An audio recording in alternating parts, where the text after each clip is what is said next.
Notts follow on after lower order collapse. A Joe Leach lower order 80 took Worcestershire to over 400 runs, but that was before Notts got themselves off to a decent start, Hamid and Slater sharing an opening stand worth just 1 run shy of 100. They brought the 100 up early in the day, but with the conditions looking like favouring the batters once again, the pairs had their first wicket. Mitchell played hot potato with the catch off Slater, but it stuck eventually, the opener removed for 45.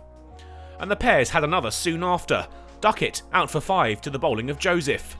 Clark and Hamid steadied the ship for a time and took Notts through to 150 without further loss, but Charlie Morris denied them any further progress. Clark bowled, undone by some movement off the deck. He had another soon after.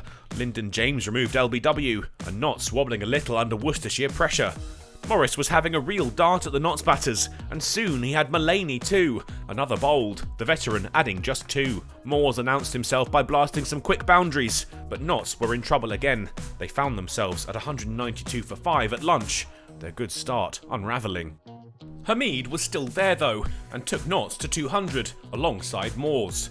His knock was watchful but effective, and brought him a century, scored off 268 balls. The partnership was quicker though, the pair shared 50 runs off a little over 100.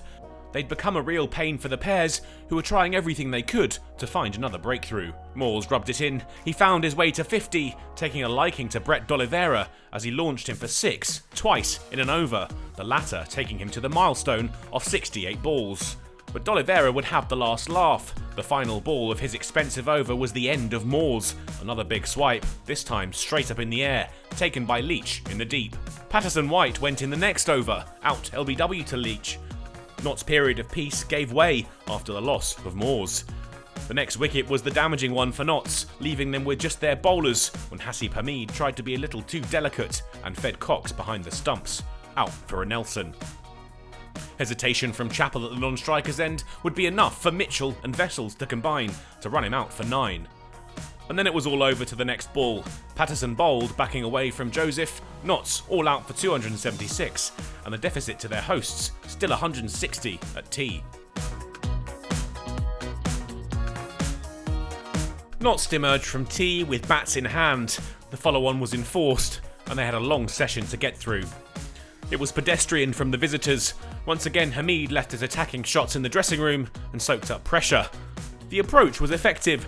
Slater took the risks, while Hamid continued his first innings approach, and after more than 22 overs, the pair finally reached 50. Their deficit was into double figures as the evening wore on, little for Worcestershire to get excited about, but their visitors still held back.